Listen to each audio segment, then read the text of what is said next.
Ladies and gentlemen, mutwegatteko to congratulating muganda waffe chali waffe Rema Namakula. Muganda waffe abamu muwala wammwe abala senga wammwe abala chali wammwe.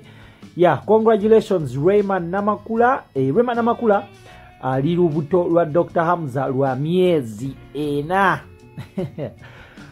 Tukwandiza ku MMTV webale nnyo kubeera nga weekuumira ku MMTV, webale nnyo ku subscribinga, webale nnyo kubeera nga ate olikinga, webale nnyo ku sharinga ko ne banno. Watanaba ku subscribinga kujjukiza subscribinga wansi awo tulabike nga ate tweyongererayo ddala neggulire essunsulemu eggulire eritaliiko side gye lyekubidde eggulire essonsole. Yes, amawulire ge tulina galaga mwana muwala Rema Namakula ali lubuto lwa miezi ena.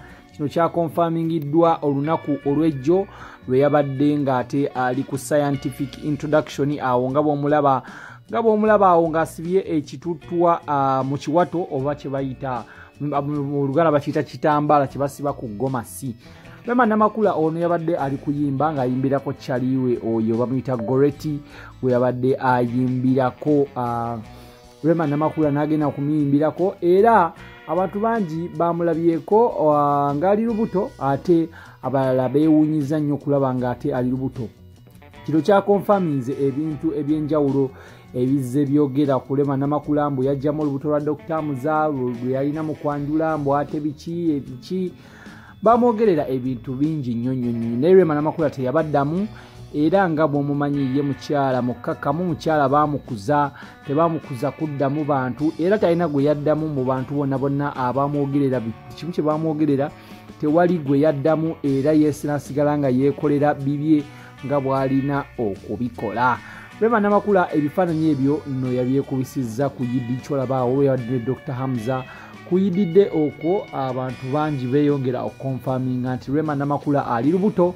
Kyetugamba nti ate kintu kirungi nnyo, kintu kyakabi nnyo kubanga gwasula naye tasula na muganda we, gwasula naye tasula na mutowe oba tasula na mukulu we, asula na bbaawe ate bonna bantu ate bombi bazaala. Tukimanyi bulungi nnyo Dr. Hamza alina abaana ne Rema Namakula alina omwana gwe tumanyi obulungi ne Eddie Kenzo gwe bayita Amal Musuuza. So essaawa yonna ndowooza omwaka nga guggwako oba omwaka ogwa 2021 nga gutandika tugenda kuba tulaba Rema Namakula nga atulaga macuwa abeere nga ate Amal amuzzaako afune omwana gwazannya naye Amal abeere nga ate alina gwazannya naye ewaka alina gwabuusabuusa. Ekifaananyi kiikyo ekiraga clearly bulungi nnyo Rema Namakula olubuto lwe kwogatta ne kiri eri we yabadde ku kwanjula ekyo kiraga Dr. Hamza yabadde akutteko waneeno mu kiwatowata awo ku lubuto awo agezeeko okubeera ng'ate aweeweeta ekintu kye, agezeeko okubeera ng'ate aweeweeta ekyebbeeyi kye nga bw'omulaba awo munnange. Ebintu bya Dr. Hamza nno ne Rema Namakula byewuunyisa nga bw'obiraba abo naye ffe emboozi tugenda kuba tugikuleetera tekimanyi Eddie Kenzo kikyalowooza ku kino ekintu. Tumanyi bulungi nnyo Eddie Kenzo ye muntu abadde ne Rema Namakula okumala ebbanga naye ate munnaye tebaasobola kubeera nga ebintu babikwasaganya bulungi nnyo. So Rema Namakula n'anoba n'avaayo ewa Edilisa Musuuza n'agenda ate afumbe ewa Dr. Hamza. Rema Namakula twagala okwagaliza olubuto okubeera n'olubuto olwakabi oba okubeera n'olubuto olulungi oba otuuse okuzaala omwana omuzaale bulungi nga tewali akukubye ku mukono, tewali akugambyeko, nga tewali akwagaliza kibi. Wano ffe ku MMTV tukwagaliza mikisa na bisima byokka obeere ng'ate omwami omuwa ezzadde ate nga naawe weewa ezzadde kubanga kyekyo ekikuwa emirembe. Abantu bangi nno baavuddeyo ne bagamba Rema Namakula yafunira olubuto mu nyumba ya Eddie Kenzo. Omwana Amala ayinza oba nga siwa Eddie Kenzo. Eddie Kenzo naye n'avaayo n'agamba nti agenda kubanga omwana amutwala ku musaayi. So tetumanyi oba Rema Namakula anaamuwa omwana amutwale ku musaayi oba katulinde tulabe. Eddie Kenzo waviira mu karantini bw'ati yagambye atandikirawo kunoonya mwana we ono amutwale ku musaayi amazima ddala akakasize ddala oba omwana ono we oba tebamubuzaabuza oba tebamulimba.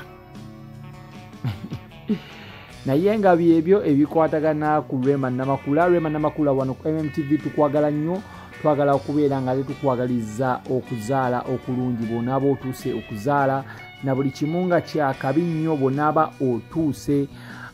Nate Dr. Muzanani tukwagaliza okubeera nga ate olabirira bulungi omukyalo oyo kubanga omukyala akwagala nnyo ate nga tuli very certain ate nga tuli very sure naawe omwagala bitasangika.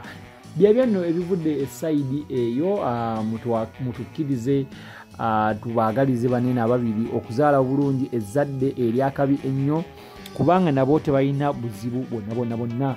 Byebyo ebiri sayidize eyo Rema Namakula congratulations tukwagala nnyo ffe nga baganda bo ffe bakyalibo tukwagala nnyo. Byebyo subscribing wansi awo gwatanaba ku subscribing gwate ya subscribing edda nyala kugamba nti kyokola kyakabi nnyo webale nnyo kubeera nga ate osubscribinga webale nnyo kwekuumira ku mutindo webale nnyo kubeera nga ate weekuumira ku MMTV ate gwatanaba ku subscribing wansi awo tulabike nga ate tweyongererayo ddala. Allow me say bye bye for now. Obaagaliza olunaku olulungi mwebale nnyo okukola bannaffe abali Abu Dhabi abali Saudi Arabia n'abali mu nsi ez'enjawulo mwebale nnyo okukola mwebalire ddala.